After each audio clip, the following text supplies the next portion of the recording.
நீங்க எங்க எங்க? நல்லா இருக்குங்க. இது நான் கேட்க வேண்டிய கேள்வி.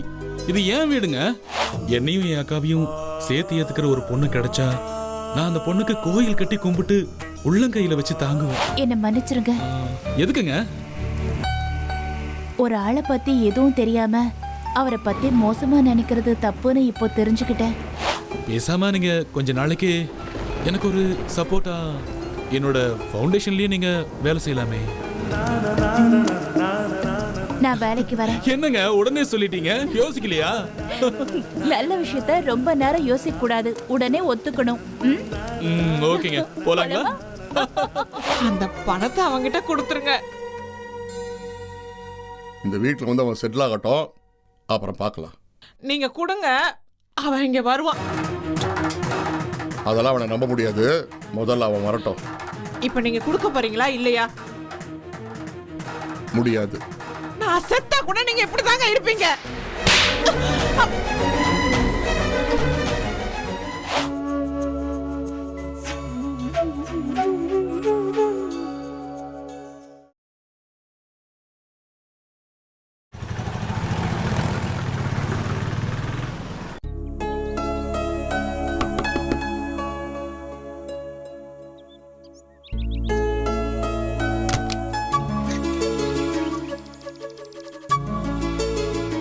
நீங்க எங்க எங்க?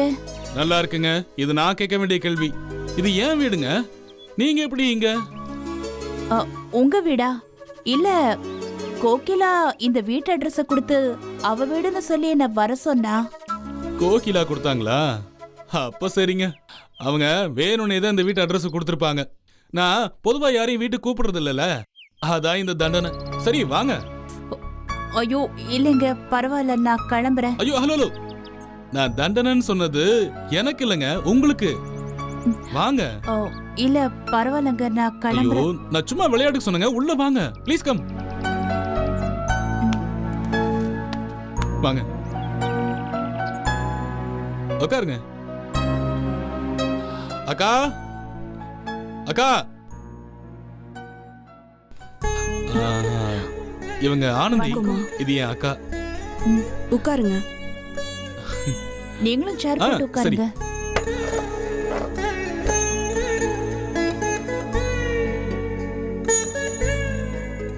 சொல்லுங்க. கோகிலா உங்களை பத்தி சில விஷயங்களை சொன்னா. கோகிலா உங்களை பத்தியும் சில விஷயங்கள் சொன்னாங்க. கல்யாணமாயி ஹஸ்பண்டை விட்டு பிரிஞ்சு தனியா இருக்கீங்கன்னு அந்த விஷயத்த மட்டும் தான் சொன்னாங்க.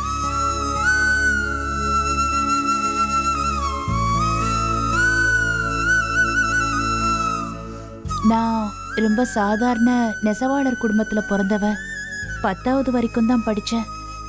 அதுக்கப்புறம் எனக்கு படிப்பு ஏறல. அதுக்கப்புறம் என்னை படிக்க வைக்க எங்க அப்பாவுக்கு வசதி பெருசா இல்லை.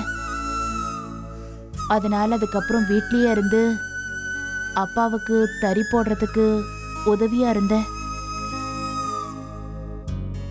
திடீர்னு நாங்க எதிர்பார்க்காம பெரிய இடத்துல இருந்து என்ன பொண்ணு கேட்டாங்க.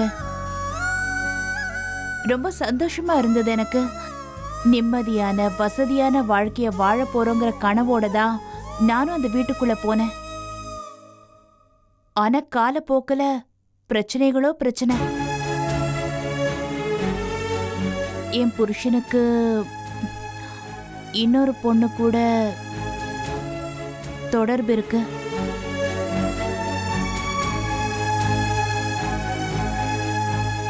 அதுக்கு காரணம் நான் தாங்கிற மாதிரி எல்லாரும் பேசினாங்க. ஆனா எனக்கு தெரிஞ்ச சத்தியமா நான் எந்த தப்பும் பண்ணல. என்ன பத்தியும் என் குழந்தைய பத்தியும் மட்டும்தான் நான் யோசிச்சுக்கிட்டு இருக்கேன். ஆனா அவன் எங்க 2 பேரையும் மறந்து மொத்தமா ஒருத்தி கூட போயிட்டான்.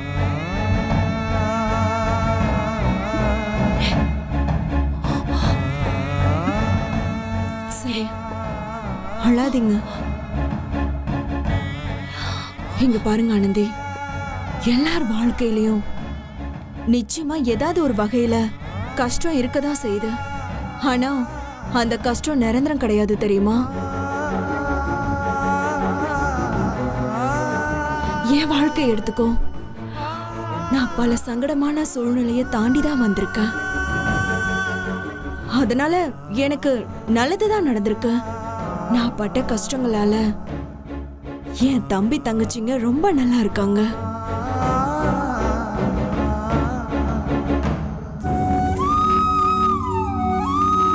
கோகிலா உங்களை பத்தி நிறைய சொல்லிருக்கா.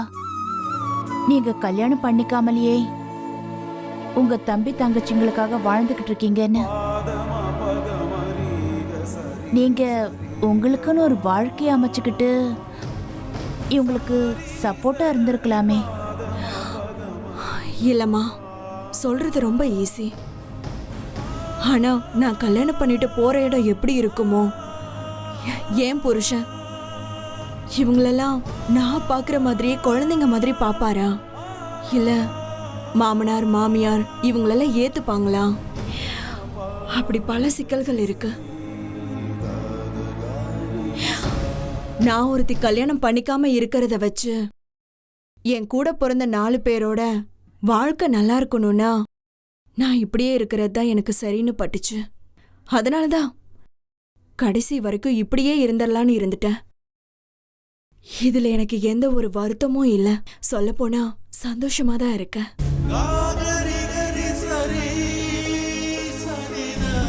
ஆனா என் மனசுக்கு ஒரே ஒரு கஷ்டம். இதோ இவ மட்டும்தான். நான் எவ்வளவோ எடுத்து சொல்லி பார்த்துட்டேன், ஒரு கல்யாணம் பண்ணிக்கோடா, எனக்கு அப்புறம் உன் வாழ்க்கையில தோண வேணும்னு எவ்வளவோ சொல்லிட்டேன். ஆனா இந்த காதல வாங்கி அந்த காதல விட்டுறா. இவன் என் பேச்ச கேட்கவே மாட்டேங்கிறான். மீறி சொன்னா உனக்கு ஒரு வாழ்க்கை அமையட்டும், அதுக்கப்புறம் நான் கல்யாணம் பண்ணிக்கிறேன்னு சொல்றான். இதுக்கப்புறம் நான் கல்யாணம் பண்ணி என்ன ஆக போகுது? இப்ப எனக்கு உடம்பு வேற சரியில்லை. எனக்கு இதெல்லாம் தேவையா சொல்லு? நீயாவது கொஞ்சம் அவன்கிட்ட எடுத்து சொல்லு, அப்பவாது இவன் கேக்குறானான்னு பாப்போம். ஏங்க, அக்காவோட ஆசையும் நியாயம் தானே, நீங்க அதை நிறைவேற்றலாமே. என்னங்க நியாயம்? அவங்களுக்கு ஒரு நியாயம், எங்களுக்கு ஒரு நியாயமா? அவங்க கல்யாணம் பண்ணிக்கிட்டா எங்க லைஃப் பாதிக்கும்னு சொல்லி அவங்க கல்யாணம் பண்ணிக்காம இருப்பாங்களாம். ஆனா நாங்க வளர்ந்து ஆளானதுக்கு அப்புறம் அவங்கள பத்தி கவலைப்படாம எங்க வாழ்க்கைய பார்க்கணும். நீங்களே சொல்லுங்க ஆனந்தி, நான் கல்யாணம் பண்ணி என் வாழ்க்கையை பார்த்துட்டு போயிடுவேன், இவங்களை யார் பாத்துக்குவா? என் பிரதர் சிஸ்டர்ஸ்க்கெல்லாம் இந்த எண்ணம் இல்லாம இருக்கலாம், அவங்க நன்றியை மறந்துருக்கலாம். ஆனா என்னால அப்படி இருக்க முடியாது. கடைசி வரைக்கும் நான் அவங்க பக்கத்துல இருக்கணும். என்னையும் என் அக்காவையும் சேர்த்து ஏத்துக்கிற ஒரு பொண்ணு கிடைச்சா நான் அந்த பொண்ணுக்கு கோயில் கட்டி கும்பிட்டு உள்ளங்கையில வச்சு தாங்குவேன். கடைசி வரைக்கும் நான் அவங்க பக்கத்துல இருக்கணும். என்னையும் என் அக்காவையும் சேர்த்து ஏத்துக்கிற ஒரு பொண்ணு கிடைச்சா நான் அந்த பொண்ணுக்கு கோயில் கட்டி கும்பிட்டு உள்ளங்கையில வச்சு தாங்குவேன். அப்படிப்பட்ட பொண்ணு கிடைப்பாங்களா சொல்லுங்க? அதுவும் இந்த காலத்துல எனக்கு நம்பிக்கை இல்லை. எனக்கு என்ன சொல்றதுன்னு தெரியலங்க. உலகத்துல எவ்வளவோ தப்பான கல்யாணங்கள் நடக்குது. கல்யாணம் பண்றாங்க, உடனே ஓடி போய் டைவர்ஸும் பண்ணிக்கிறாங்க. ஆனா ஆனா எவ்வளவு தகுதிகளோட இருக்கிற ஒரு பையன், அவருக்கு ஒரு பொண்ணு கிடைக்கிறதுல இவ்வளவு சங்கடமா? மா, நாங்களும் எத்தனையோ இடத்துல பொண்ணு பார்த்துட்டோமா. ஆனா இவன் தாமா ஒத்துக்கவே மாட்டேங்கிறான். அவங்க சொல்றது என்ன என்ன ஒதுக்கி வைக்க சொல்றாங்க. இதுல என்ன இருக்கு? இதுக்கப்புறம் எனக்கு என்ன வாழ்க்கை இருக்குன்னு சொல்ல? எனக்கு இருக்கிற ஒரே ஒரு ஆசை, இவனுக்கு நல்லபடியா கல்யாணம் நடக்கணும், குழந்தை குட்டியோட இருக்கணும், அந்த குழந்தைய நான் நல்லபடியா வளர்க்கணும். அதுதான், அந்த ஒரே ஒரு ஆசைதான். என்ன கடவுள் எனக்கு வியாதியை கொடுத்துட்டா என்னை எத்தனை நாள் இன்னும் உயிரோட வச்சிருப்பான்னு தெரியல. என்னங்க நீங்க இந்த காலத்துல போய் இப்படியெல்லாம் பேசிக்கிட்டு? இப்பெல்லாம் மெடிக்கல் ரொம்ப அட்வான்ஸ் ஆயிருக்கு, எதையும் ஈஸியா குணப்படுத்திடலாம். இங்க பாருங்க, நீங்க அதை நம்பணும். கண்டிப்பா உங்க வியாதியை குணப்படுத்த முடியும். உங்களை எல்லாம் பார்த்தா கண்டிப்பா உடம்பு சரியில்லாத மாதிரி தெரியலங்க. இங்க பாருங்க, நீங்க நம்பிக்கையோட இருங்க. சரி, அப்படியே இருக்கட்டும். ஆனா காலம் ஓடிக்கிட்டே இருக்குல்ல, இவனுக்கு ஒரு நல்லது நடக்க வேண்டாமா? எனக்கு அப்புறம் இவனை பாத்துக்க யாரு இருக்கா? போதும் போதும் போதும், சென்டிமெண்ட்லாம் ரொம்ப புளியாதீங்க. சரி, நீங்க 2 பேரும் ஜாலியா பேசிக்கிட்டு இருங்க, நான் ஒரு காஃபி போட்டு எடுத்துட்டு வந்துடுறேன். இல்லைங்க, அதெல்லாம் ஐயோ, நீங்க தெரியல. பயப்படாதீங்க, நான் நல்ல காஃபி போடுவேன். டேய், நீ உட்காரு, பேசி, அக்கா, நான் போய் நீ எடுத்து உட்காந்து பேசுக்கா, நான் போட்டு எடுத்துட்டு வரேன். 2 மினிட்ஸ்.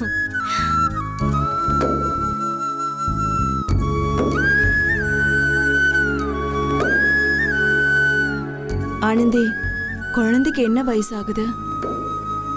இப்போ 2.5 வயசு. ஓ, ப்ரீ கேஜிக்கு போயிட்டு இருக்கான். ஆனா குழந்தை வந்து அம்மா கிட்ட தான் இருக்கான். நான் வந்து கைராசி வீட்ல இருக்கேன். ஏமா உன் கூட வச்சிருக்கலாம் இல்லம்மா? அம்மா இல்லாம குழந்தை ரொம்ப ஏங்கி போயிட்டானா? இல்ல, கைராசி குடும்பத்தோட மூத்த மருமக மீனாட்சி அக்கா, அவங்க ரொம்ப நல்லவங்க. ஆனா அவங்கள தவிர மத்த மருமகங்க ஒரு மாதிரி. தினம் தினம் வீட்ல ஏதாச்சும் ஒரு பிரச்சனை நடந்துகிட்டு இருக்கோங்க. இந்த சூழ்நிலையில குழந்தை வளர்ந்தா அது மனச பாதிக்கும்னு தான் அம்மா வீட்ல விட்டுருக்கேன். 2வது அப்பாக்கு வேற கொஞ்சம் உடம்பு சரியில்லை. சரி, குழந்தை அவங்க கூட இருக்கிறது அவங்க மனசுக்கு கொஞ்சம் ஆறுதலா இருக்கும்ல, அதனாலதான் நான் அவனை அப்பா அம்மா வீட்டுல விட்டுருக்கேன்.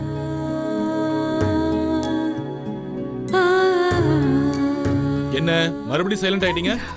பேசியாச்சா? காஃபி சாப்பிடுங்க. முதல்ல அவங்களுக்கு கொடு. இந்தாக்கா. இல்லடா, எனக்கு வேண்டாம்.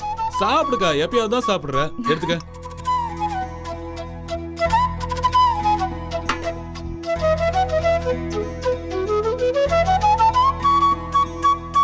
எப்படிங்க இருக்கு? ரொம்ப நல்லா சும்மா இருக்கு. விளையாட்டுக்கு சொல்லாதீங்க, உண்மையை சொல்லுங்க. இல்லைங்க, நிஜமாவே நல்லா இருக்கு. சரி, சாப்பிடுங்க.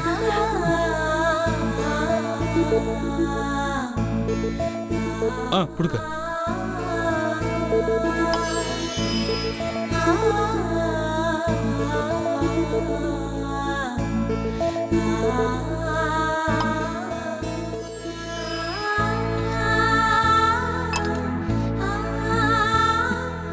சரிங்க, அப்ப நான் கிளம்புறேன். சரிம்மா, போயிட்டு வா. ஆனா அடுத்த முறை வரும்போது உன் பையனை கண்டிப்பா கூட்டிட்டு வா. கண்டிப்பா. சரி, கிளம்புறேன். வா. வரேங்க.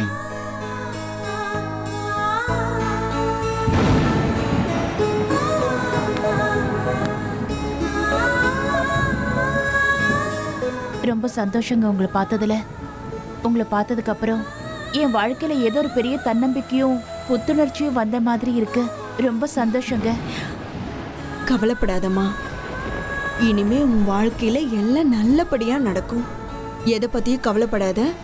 அடிக்கடி வீட்டுக்கு வந்துட்டு போமா, சரியா? சரி. டேய், போய் ஆட்டோல ஐயோ, ஏத்திட்டு வா. நானே போய்க்கிறேன், பரவாயில்லைங்க. இரு, தனியெல்லாம் போக வேண்டாம். பாரு, தூறல் வேற போட ஆரம்பிச்சிருச்சு. டேய், கொடை தரேன், ஒரு நிமிஷம் இருமா.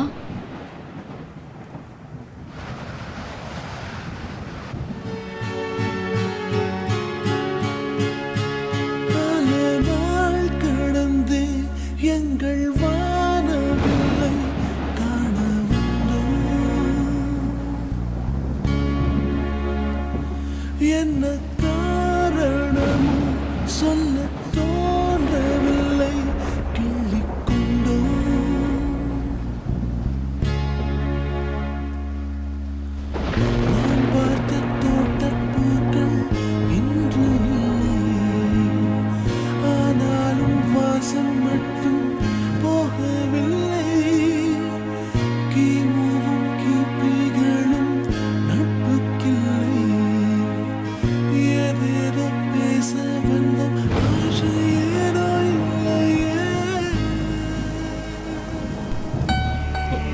ஐயோ,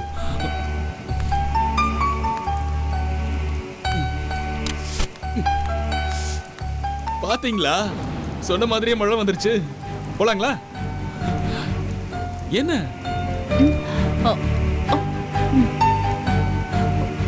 என்ன மன்னிச்சிருங்க. எதுக்குங்க? ஒரு ஆளை பத்தி எதுவும் தெரியாம அவரை பத்தி மோசமா நினைக்கிறது தப்புன்னு இப்போ தெரிஞ்சுக்கிட்டேன். என் புருஷனால ஏற்பட்ட அவமானம் எல்லா ஆம்பளைங்களும் தப்பானவங்கன்னு நான் நினைச்சிட்டேன். பரவாயில்லைங்க, அதனால எந்த தப்பும் கிடையாது. இப்ப இருக்கிற உலகத்துல எல்லாத்தையும் சந்தேகப்படணும், ஆனா தொடர்ந்து சந்தேகப்படக்கூடாது, அவ்வளவுதான். அப்புறம் ஒரு முக்கியமான விஷயம் உங்ககிட்ட பேசணும். நீங்க உங்க வேலையை பத்தி யோசிச்சீங்களா? ஏங்க, அதை பத்தி எனக்கு எந்த யோசனையும் இல்லைங்க. நான் படிச்ச படிப்புக்கு என்னால் எந்த வேலைக்கு போக முடியும்? இன்னைக்கு உலகம் போற வேகத்துல நான் போய் எப்படி வேலை செய்யறது? எனக்கு அந்த கான்ஃபிடன்ஸே இல்லைங்க. இத பாருங்க, நீங்க வெளியில போய் வேலை செய்ய தயக்கமா இருந்தா அதுக்காக நான் ஒரு யோசனை பண்ணியிருக்கேன். நான் சொல்லுவேன், அது சரியா இருந்துச்சுன்னா நீங்க ஒத்துக்கங்க. பேசாம நீங்க கொஞ்ச நாளைக்கு எனக்கு ஒரு சப்போர்ட்டா என்னோட ஃபவுண்டேஷன்லயே நீங்க வேலை செய்யலாமே. எல்லா வேலைகளையும் கத்துக்கங்க. அதுக்கப்புறம் நீங்க வெளியில போறப்போ நீங்க நல்ல கான்ஃபிடென்ட்டா போலாம். அதுக்கு தான் சொன்னேன். உங்களுக்கு பிடிக்கலன்னா வேணாங்க. இல்லைங்க, அப்படியெல்லாம் இல்லை. அப்ப நல்லா யோசிச்சு டைம் எடுத்து சொல்லுங்க. நான் வேலைக்கு வரேன். என்னங்க உடனே சொல்லிட்டீங்க? யோசிக்கலையா? நல்ல விஷயத்த ரொம்ப நேரம் யோசிக்க கூடாது, உடனே ஒத்துக்கணும். ஓகேங்க, போலாங்களா? போலாம்.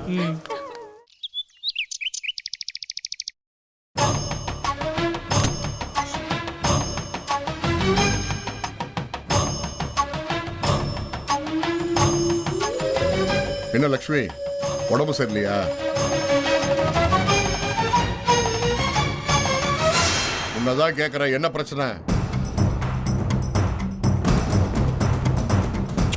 ஓஹோ, உங்க பையனுக்கு மடியில வச்சு கொஞ்சலேன்னு வருத்தமோ? நீங்க அவனை கொஞ்சம் கூட வேண்டாங்க. கொஞ்சமாவது மனிதாபிமானத்தோட பேசிருக்கலாம்ல. இப்ப நான் அவன் என்ன சொல்லிட்டேன்? இப்பயாவது திருந்தி வாடான்னு சொன்ன. அவன் திருந்துற மாதிரியே தெரியல. அவன் சின்ன குழந்தைங்க. யாரு சின்ன குழந்தை?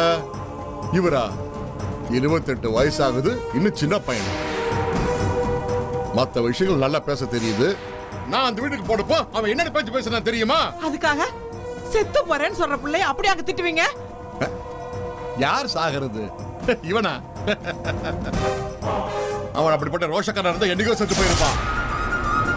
இப்ப நீ நேரா அந்த கைராசி வீட்டுக்கு போய் பாரு, உட்கார்ந்து தின்னுகிட்டு இருப்பான். எப்படி இருந்தாலும் அவன் நம்ம பிள்ளைங்க. கஷ்டம்னு வந்து அழறப்ப மனசு கேட்க மாட்டேங்குது. நீ எல்லாம் இப்படி இருக்கிறதுனால தான் அவன் அழுது நடிச்சு உன்னை ஏமாத்திட்டு இருக்கான். சரிங்க, அவன் நடிக்கிறதாவே இருக்கட்டுங்க. அந்த பணத்தை அவங்கிட்ட கொடுத்துருங்க. இந்த வீட்டுல வந்து அவன் செட்டில் ஆகட்டும், அப்புறம் பார்க்கலாம். நீங்க கொடுங்க, அவன் இங்க வருவான். அதெல்லாம் அவனை நம்ப முடியாது. முதல்ல அவன் வரட்டும். இப்ப நீங்க கொடுக்க போறீங்களா இல்லையா? முடியாது. நான் செத்தா கூட நீங்க இப்படிதாங்க இருப்பீங்க.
sa ni sa ga ma pa sa sa sa ni sa ga sa ni pa sa sa sa ni sa ma ga ri sa sa sa ni sa ga sa ni pa ma ga ma pa sa sa sa ni sa ga sa ni pa sa sa sa ni sa ma ga ri sa sa sa ni sa ga sa ni pa ma ga ma pa ma ga ma ga ni ri sa ni pa pa ma ni pa ma ga ma ga ma ga ni ri sa ni pa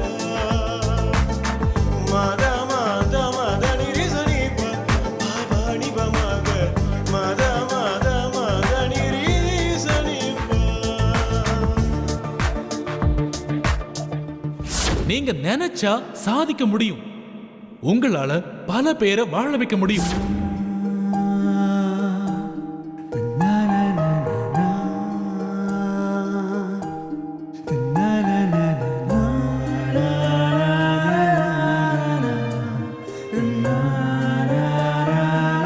நம்ம மனசை அழகா வச்சுக்கிட்டா அது கடைசி வரைக்கும் நம்ம வாழ்க்கைய அழகாக்கிடும்.